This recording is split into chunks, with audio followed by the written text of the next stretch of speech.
Hey everyone, welcome back to the channel TheCine-Prince. Don't forget to like and subscribe. Today we're diving into a bit of a hot take. There's been a lot of debate about Harry Potter getting the live action treatment on HBO Max, or whatever it's called now, and while I get the appeal, I'm here to argue that the Harry Potter series should actually be an animated series, not a live action one. Stick with me, there's a lot of reasons why this could be the best possible way to bring new life to the wizarding world in a fresh and exciting way. When I think of Harry Potter, I think of a world bursting with magic, fantastical creatures, and some of the most iconic characters ever created. But when it comes to adapting that world for a new generation, I really believe animation could do it better justice than any live-action series ever could. Here's why. What first made me come to this conclusion was the premiere of X-Men '97. First, let's talk about the X-Men '97 reboot. People love the X-Men animated series from the '90s because it's timeless, yet it doesn't have to worry about things like aging actors or expensive CGI every time a mutant uses their powers. When X-Men was adapted in the '90s, it was all about creating a world that was larger than life, filled with dynamic characters and outrageous powers. We're now seeing that same animated series come back, this time with a fresh new perspective, but still in the animated medium. It's a format that allows freedom, creativity, and an artistic flair that's hard to capture in live action. I think that's why people still tend to gravitate to the aesthetics and vibe of the old show, more so than, say, the live action movies, because overall it's more immersive, more unusual, and better captures your imagination. It feels more authentic because it probably is. The show also went by without any backlash about casting or difference from the source material. It just felt like people that really like X-Men made an X-Men show. Imagine that. That's where Harry Potter could really thrive. You've got broomsticks flying through the air, giant spiders, dragons, and spells that light up the entire sky. A live action show? I guess it could work, but it would also face huge challenges, from the budget to the sheer amount of CGI required to make these magical creatures and world-building moments feel as grand as they do in the books. Animation, though? It already has that inherent magic. Think about it. No need for expensive effects. The magic comes naturally. Even at times, the live-action films with larger budgets, I don't think could quite pull off the crazy scale and imagery of the books. But there's another big reason I think an animated Harry Potter series makes sense.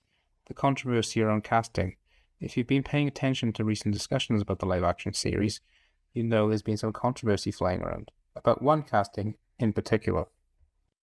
Even without the controversial choice, some fans have strong opinions about who should play these characters. And let's be honest, finding someone who can live up to some of these portrayals, that's no small task. But here's the kicker. What if we don't need live-action actors? Animation gives us a chance to create characters that feel as authentic as possible without worrying about the casting wars that will inevitably pop up. Personally, being more a fan of the books than the movies, I think I could enjoy other actors playing those roles, but in many casting cases, it's a big act to follow. Then not to mention that there's a schism between what the filmmakers want to do and what the fans of the book want and how they see these characters. X-Men '97 avoided much of those problems and shone at a time where other Marvel projects haven't been well received overall. I mean, think about the way animated shows and films have evolved in recent years. Shows and movies like One Piece or the best Pixar films have shown us how deep, emotional, and beautifully complex animation can be. These series of iconic characters were as memorable as any live-action performance, without needing the physical limitations of real-world actors. Obviously, I think the studio sees live-action as the more profitable route, but it could also be more costly in the long run. If people don't take to this new adaptation quickly, this could become an expensive venture that breaks down halfway through if the audience checks out if it's not working. Starting smaller and cheaper might be a better choice long term. The first book is probably the cheapest book to adapt, so a more lean budget might be a better option. Committing to 7 seasons straight away feels like a bit of a fool's game. Wait to see what the appetite is like for this before you throw so much money at this right away. And let's not forget about the aging issue. One of the challenges of live action adaptations is that the actors get older. They might look great at the start of the series, but as the years go by, it's harder to keep the illusion that they're supposed to be, 11 to 17 years old? In the world of animation, you don't have to worry about any of this. The characters can look the same, feel the same, no matter how long the series runs. Given that the books take place in a confined time space, ideally you need visual consistency, which might be a challenge when you have to film for 10 years. I suspect they might be dreaming if they think they can complete this series in 10 years, if I'm honest. Plus, with the actors aging, it's not just about looking the part. What happens when, God forbid, one of these iconic actors, like, let's say, John Lithgow, for example, who was already nearly 80 years old, isn't with us anymore? A good casting choice, but isn't there an obvious problem at play here? There's always that looming fear. Animation sidesteps that entirely. Characters can be immortalized in animation. No need for recasting. No need to worry about losing a beloved actor. Now I know what you might be thinking, but Harry Potter is such a beloved series. Would animation really do it justice? Well, let me remind you that this isn't just about child-friendly cartoons. This is about using animation as a medium for storytelling. Animation gives creators the chance to explore more stylistic, visually unique worlds, while also allowing for emotional storytelling that's just as impactful as anything live action could deliver. And let's be real, Harry Potter is the perfect fit for that kind of treatment. The increasing global success of anime also suggests that the medium could be really bigger than it is currently in the West.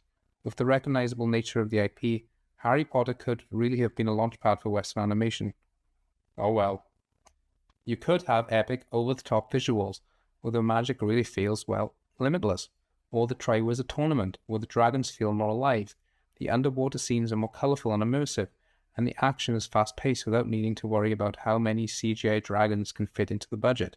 Plus, you avoid the uncanny valley concerns that show up whenever you adapt a series with such wide-ranging and imaginative visuals. Also, we've already seen Harry Potter adapted into live action once before, and everyone in the world saw it. The only non-financially driven motive to even do this is to adapt things that didn't make it into the last adaptation, all of which was probably cut because it was hard to pull off in live action. Here, doesn't the same problem persist?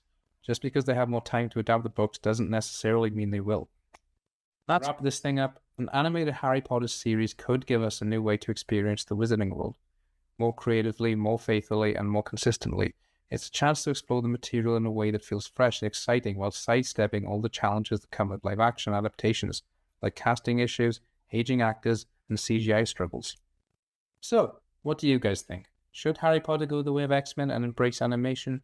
Let me know your thoughts in the comments below, and don't forget to like and subscribe for more videos about all things pop culture. Until next time, I've been the TheCine-Prince, and I will see you soon.